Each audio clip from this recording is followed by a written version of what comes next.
Electric charge की चार property कौन कौन सी है?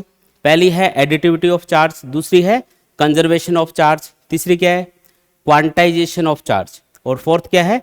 Invariance of charge. चलो एक एक करके डिटेल में इनको देखते हैं। पहली जो चीज है, पहली जो प्रॉपर्टी है वो है एडिटिविटी ऑफ चार्ज। देखो इलेक्ट्रिक चार्ज क्या होता है कि स्केलर क्वांटिटी होती है। जितनी भी चीजें हैं ना अपने चारों तरफ आप जो मेजर कर सकते हो उनको हम फिजिकल क्वांटिटीज बोलते हैं, और ये दो टाइप की होती है। एक तो होती है स्केलर क्वांटिटीज, जिनको डिफाइन करने के लिए आपको डायरेक्शन बताने की जरूरत नहीं है। जैसे कि कोई ऑब्जेक्ट है उसकी लेंथ हो गई, किसी ऑब्जेक्ट का मास हो गया, कोई टाइम हो गया, टेम्परेचर हो गया, किसी गाड़ी की स्पीड हो गई, ये सब क्या है? स्केलर क्वांटिटीज है। इनको बताने के लिए आपको कोई डायरेक्शन वगैरह कुछ भी बताने की जरूरत नहीं है। कुछ ऐसी चीजें हैं जिनको डिफाइन करने के लिए हमेशा डायरेक्शन बतानी पड़ती है, उनको क्या बोलते हैं? वेक्टर क्वांटिटी बोलते हैं। तो ये चार्ज कौन सी टाइप की क्वांटिटी है? ये है स्केलर क्वांटिटी, है ना। तो ये याद रखना है, चार्ज कैसी क्वांटिटी है? Charge is a scalar quantity, है ना, स्केलर क्वांटिटी है। अगर ये स्केलर क्वांटिटी है मतलब इसकी कोई डायरेक्शन वगैरह तो होगी नहीं, तो जब भी आप किसी ऑब्जेक्ट पे टोटल चार्ज को कैलकुलेट करोगे तो क्या करना है? सिंपल एडिशन करके सारा का सारा चार्ज ऐड करना है। जैसे इस ऑब्जेक्ट के ऊपर देखो ये Q1, Q2, Q3, Qn, इस तरीके से बहुत सारे चार्जेस है। अगर आपको इस ऑब्जेक्ट पे टोटल चार्ज कैलकुलेट करना है तो क्या फॉर्मूला यूज करोगे? सिंपल एडिशन वाला, Q equal to Q1 plus Q2 plus Q3 plus इस तरीके से करते जाएंगे Qn तक, है ना। हाँ एक चीज का ध्यान रखना है, लेकिन इसमें अगर कोई भी चार्ज नेगेटिव है तो उसको नेगेटिव सिंबल के साथ में ऐड करना है। अगर कोई भी चार्ज पॉजिटिव है तो उसको पॉजिटिव सिंबल के साथ में ऐड करेंगे। कोई भी चार्ज अगर नेगेटिव है तो उसको नेगेटिव सिंबल के साथ में ऐड करना है, बस इतना ध्यान रखना। बाकी इस प्रॉपर्टी का मतलब यही है कि जब भी आप चार्ज को ऐड करो, इसका नाम क्या है? Additivity of charge. मतलब जब भी चार्ज को ऐड करो तो ये ध्यान में रखते हुए आपको ऐड करना है कि चार्ज स्केलर क्वांटिटी है, तो सिंपल एडिशन होगा, कोई भी वेक्टर एडिशन वगैरह यूज नहीं करना है, ठीक है। तो याद रखना है, ये एक बार ऑब्जेक्टिव क्वेश्चन पूछा हुआ है कि चार्ज स्केलर क्वांटिटी है या वेक्टर क्वांटिटी है, तो स्केलर क्वांटिटी है। और ये जो प्रॉपर्टी है इसका बेस भी यही है कि चार्ज की स्केलर होने की वजह से ही हम क्या कर सकते हैं? चार्ज को सिंपली ऐड कर सकते हैं। सिंपली ऐड करना है, कोई वेक्टर एडिशन वगैरह कुछ नहीं करना, ठीक है। ये समझ में आया। सेकंड प्रॉपर्टी पे आते हैं। जो सेकंड प्रॉपर्टी है उसका नाम क्या है? Conservation of charge. मतलब जैसे एनर्जी कंजर्वेशन लॉ आपने पढ़ा होगा, क्या था एनर्जी कंजर्वेशन लॉ? एनर्जी ना तो प्रोड्यूस होती है और ना ही डिस्ट्रॉय होती है, उसको आप एक फॉर्म से दूसरे फॉर्म में कन्वर्ट कर सकते हो। मतलब एक तरीके की एनर्जी को दूसरे तरीके की एनर्जी में चेंज किया जा सकता है। जैसे इलेक्ट्रिसिटी को हम हीट एनर्जी में कन्वर्ट कर सकते हैं हीटर को यूज करके, इलेक्ट्रिकल एनर्जी को हम लाइट एनर्जी में कन्वर्ट कर सकते हैं बल्ब को यूज करके, है ना। कन्वर्ट होती है, प्रोड्यूस नहीं होती कभी भी लाइट किसी न किसी एक तरीके से जो एनर्जी होती है ना उसको लाइट में कन्वर्ट किया जाता है। मतलब एक तरीके की एनर्जी को दूसरे में आप कन्वर्ट कर रहे हो, हर जगह यही होता है, कहीं भी एनर्जी प्रोड्यूस नहीं होती और कहीं भी डिस्ट्रॉय नहीं होती, ठीक है। तो उसी तरीके से एक प्रॉपर्टी है कंजर्वेशन ऑफ चार्ज, जिसका मतलब ये है कि कोई भी ऑब्जेक्ट हो, अगर उस पर कोई चार्ज है या कोई भी सिस्टम हो, अगर हम एक सिस्टम की बात करें, सिस्टम मतलब जिसकी आप एट ए टाइम स्टडी कर रहे हो, तो किसी भी सिस्टम का जो टोटल चार्ज है वो हमेशा कंजर्व्ड रहता है। मतलब नया चार्ज ना तो प्रोड्यूस किया जा सकता है नेचर में, और ना ही जो अवेलेबल चार्जेस हैं उनको आप डिस्ट्रॉय कर सकते हो, खत्म कर सकते हो। इसको एक एग्जांपल से समझो। देखो मान लो कि ये ग्लास की रोड है और ये क्या है? सिल्क का क्लॉथ है। ये ग्लास की रोड अभी चार्ज नहीं है, इस पर कोई चार्ज नहीं है अभी, इस पर जो चार्ज है वो कितना है? 0, Q1 बोल देता हूं मैं इसको।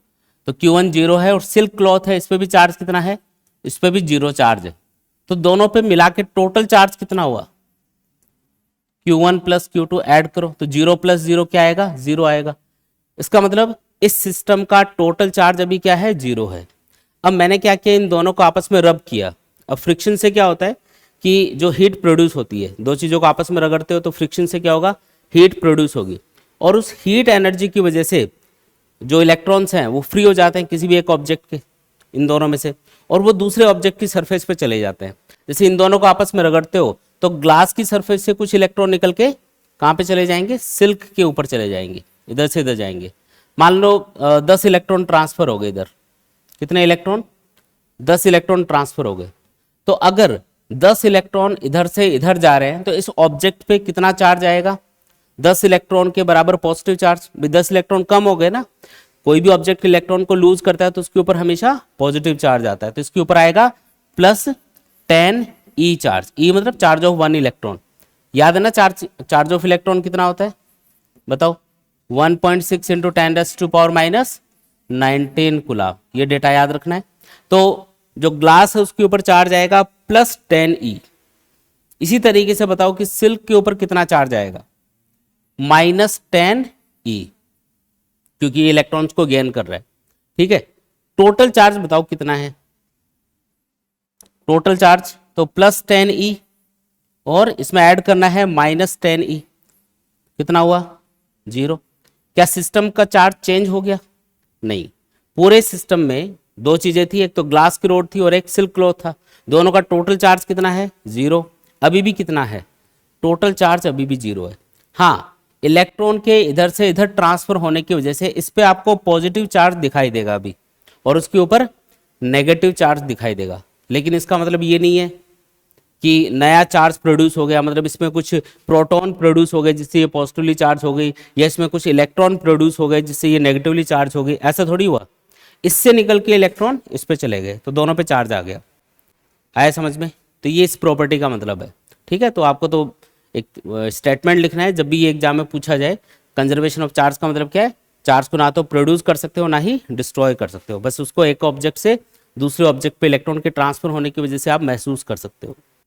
थर्ड है इसके अंदर क्वांटाइजेशन ऑफ इलेक्ट्रिक चार्ज। ये क्या चीज होती है भाई?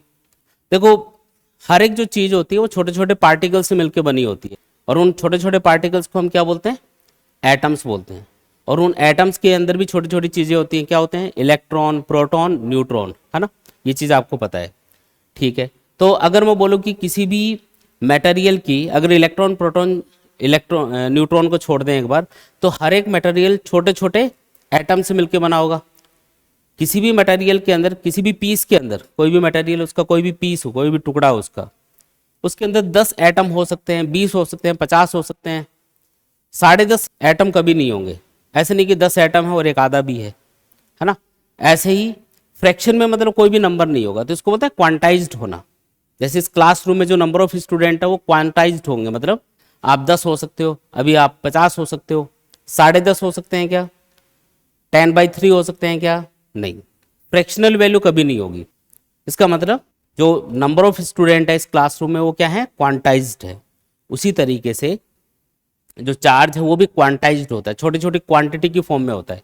और जो सबसे स्मॉलेस्ट क्वांटिटी होती है चार्ज की किसी भी बॉडी पे जो पॉसिबल है, वो चार्ज ऑफ 1 इलेक्ट्रॉन के बराबर होती है, जिसकी वैल्यू आपको पता है 1.6 इंटू 10⁻⁻19 कूलम। तो सबसे स्मॉलेस्ट चार्ज अगर किसी भी ऑब्जेक्ट पे होगा तो वो इतना होगा, इससे कम पॉसिबल नहीं है।